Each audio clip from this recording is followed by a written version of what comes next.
নমস্কার, আমি তরুণ ঘোষ। কাল তো ফল প্রকাশ হয়েছে। ফল প্রকাশ হওয়ার সঙ্গে সঙ্গে সন্ধেবেলা থেকে তারেক রহমানের একদম অফিস এবং বাসভবনে মানুষের ঢল নেমে গেছে।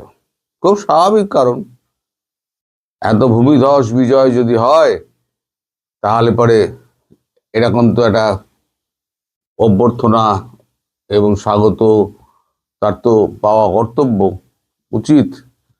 এগুলো তো অস্বীকার করা যাবে না। এখন উল্টো দিকে আমার চিন্তা হচ্ছে যে সকালবেলা উনি নাচানাচি করলেন,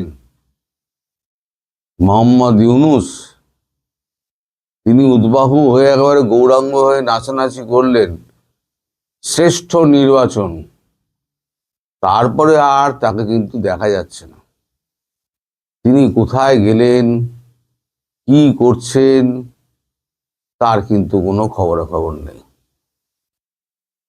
আচ্ছা, কল্পনা করুন যে যমুনাটায় 1.5 বছর ধরে উনি একটা চাঁদের হাট বসিয়ে রেখে দিয়েছিলেন, এবং উনি আসার আগে থেকে জাহাপানা আ রে হে মালিকে হজুরে মালিক আ রে হে বলে যে হাঁক পারত দেউড়িরা, তারা এখন আর হাঁক পারে না। করিডোর বিলকুল ফাঁকা। তারপরে আপনার যে ওয়েটিং রুম, যাদেরকে পছন্দ হতো তাদেরকে তাড়াতাড়ি ডেকে নিতেন, যাদেরকে পছন্দ হতো না তাদেরকে ঘন্টার পর ঘন্টা বসিয়ে রাখতেন। তার সঙ্গী সাথী তাকে সব শশব্যস্ত করে রাখত। তিনি মাঝে মাঝে মেজাজ হারাতেন, এর সঙ্গে দেখা করবো না, ওকে অমুক বলে দাও। তিনিই তো দেশের মালিক ছিলেন। এখন দুম করে রাজা থেকে যদি কেউ ভিখিরি হয়ে যায়, তার কি অবস্থা? করিডোরে জটলা নেই, আপনার ওই যে ওয়েটিং রুম, যেখানে একসময় ভিড়ে ভিড়াক্কার থাকতো, সেখানে সম্ভবত সবই খালি। তার টেবিল চেয়ারের দিকে তিনি হয়তো চুপচাপ বসে আছেন টেবিল চেয়ারে, এবং নজরটা হয়তো টেলিফোনের দিকে। হিলারি ক্লিন্টন, বিল ক্লিন্টন বা সিআই এর কারোর ফোন তিনি পাচ্ছেন না। এখন যতক্ষণ না পর্যন্ত এই ক্ষমতা হস্তান্তর হচ্ছে, ততক্ষণ তিনি পালানোর প্রোগ্রামও তো করতে পারবেন না। ফলে সব মিলিয়ে একটা ঘোটালা পরিস্থিতি। এক তো জাহাপানা তুসি গ্রেট হো বলার লোকজন আর নেই। তারপর তিনি রাজকীয়ভাবে তিনি তো ভেবেছিলেন যে এখানে জামাত জিতবে, আমি রাষ্ট্রপতি হব, এবং আজীবন কাল কবরে যাওয়ার আগে পর্যন্ত আমি এখানে আমার রাজত্ব চালিয়ে যাব। সেই রাজকীয় ভঙ্গিতেই তিনি চলাফেরা করতেন। কালকে সকাল অবধি যে ভিডিও দেখা গিয়েছিল সোশ্যাল মিডিয়ায়, কিন্তু আজ থেকে না খবরের কাগজ, না সোশ্যাল মিডিয়া, আপনারা মশাই বড় বেঈমান, আপনারা বড় বেঈমান। এখন সবাই আপনারা তারেক রহমানের পেছনে দৌড়াচ্ছেন, কেউ মোহাম্মদ ইউনূসের কথা একবারও বলছেন না। আমি কিন্তু ভুলিনি, আমি কিন্তু মোহাম্মদ ইউনূসকে ভুলিনি। আমি বলেছিলাম উনি পদত্যাগ না করা অবধি আমি ওনার পিছু ছাড়বো না, আমি ছাড়িনি। এ ব্যাপারে কিন্তু আমি একটা দাবি করতে পারি আপনাদের কাছে, সেটা হচ্ছে এই যে মোহাম্মদ ইউনূসকে সরানো 2024 সালে আগস্ট মাসের 8 তারিখের পর থেকে সরানোর ব্যাপারে যদি 0.1% যদি ভূমিকা আমার থেকে থাকে, তাহলে কিন্তু আপনারা অস্বীকার করতে পারবেন না। এই এখনো আমি কিন্তু ডক্টর মোহাম্মদ ইউনূস, জাহাপানা তুসি গ্রেট হো, আপনাকে কিন্তু আমি ভুলিনি, আজীবন মনে রাখবো। যবে আপনার শাস্তি হবে সেদিনকে আমি বাংলাদেশে উপস্থিত হব, এ কথাও আপনাকে আমি বলে রেখে দিলাম। আমি বলেছিলাম না প্রথম দিন থেকে, আপনার শেষ দিনগুলো হবে অত্যন্ত করুণ পরিণতির দিন। সেই দিন কিন্তু আসছে, আপনি তার পদধ্বনি শুনতে পাচ্ছেন। এই যে নতুন সরকার যে আসছে, তাদের সঙ্গে ভারতবর্ষের নানা এখন ইকুয়েশন টিকুয়েশন হবে। শেখ হাসিনা তো ফিরবেনি। শেখ হাসিনা ওইখানে ভারত তাকে ফেরাবেই।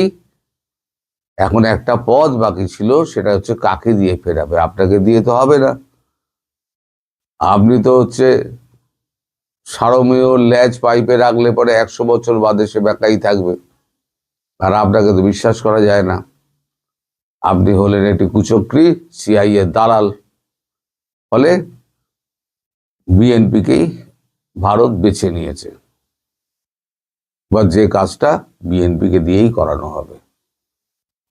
সবে অফিস খোলা দিয়ে বার্তা পাঠিয়েছে, কালকে আপনি ক্ষমতা হস্তান্তর করুন। হস্তান্তর করার পর তারপর দেখুন কি কি খেলা হয়।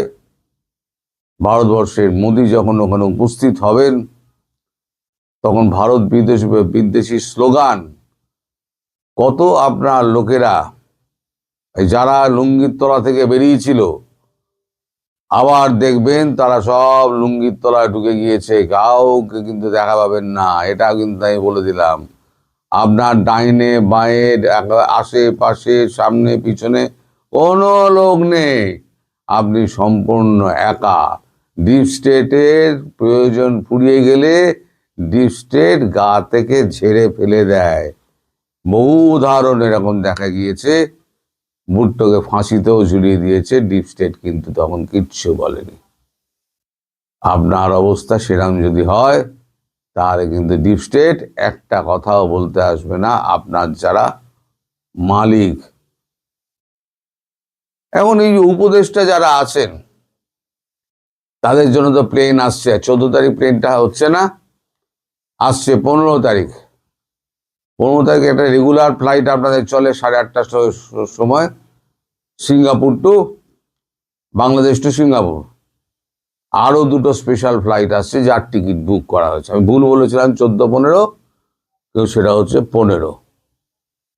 হস্তান্তর হবে, ফ্লাইটে টিকিট কাটা আছে, যে যা ধরবে সে তার বেরিয়ে যাবে।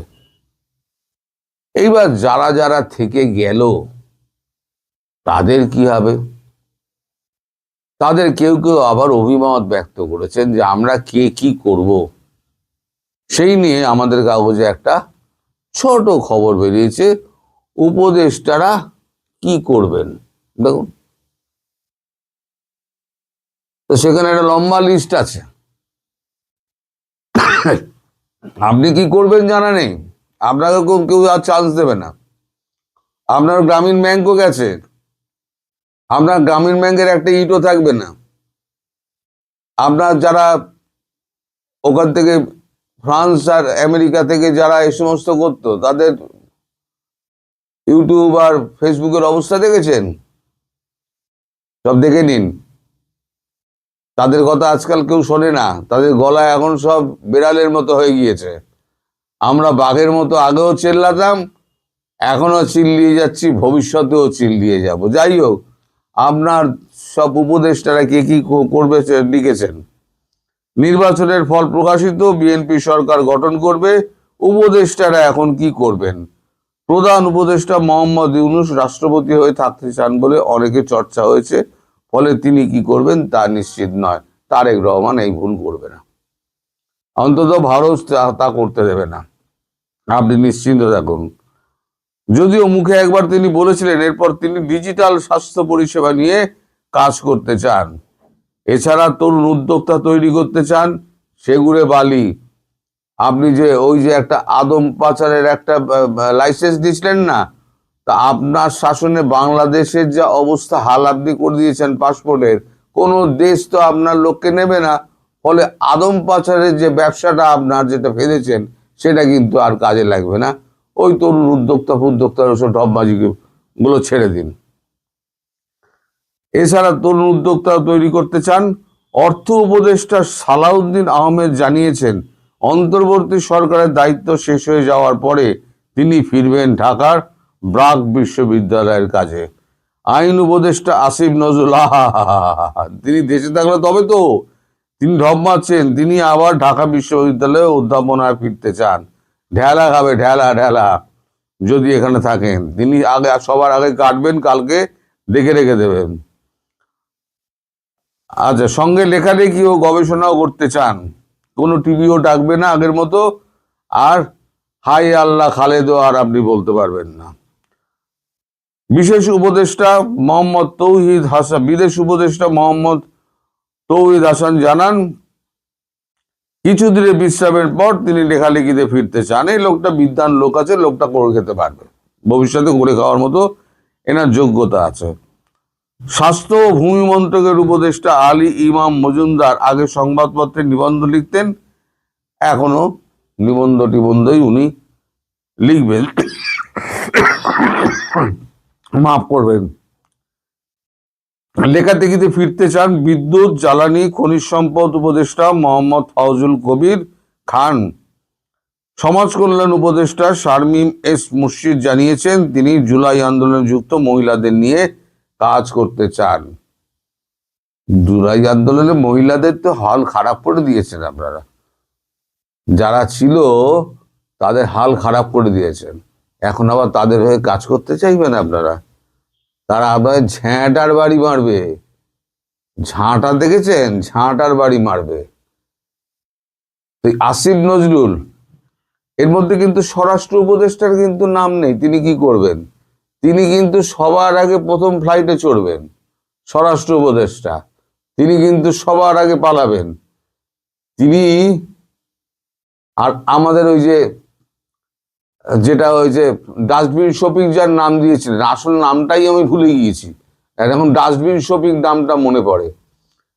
এখন এই সমস্ত স্মৃতিগুলো এখন ফিরে আসছে বারবার, ওই চেয়ারে বসে আর ফাঁকা ওই ওয়েটিং রুম দেখে আর ফাঁকা লবি দেখে ডক্টর ইউনূসের সেই পুরনো দিনের স্মৃতি, রাজার হালে থাকার স্মৃতি, আর রাজা থেকে এক রাতের মধ্যে ফকির হয়ে যাওয়ার এই স্মৃতি তিনি কি করে ভুলবেন?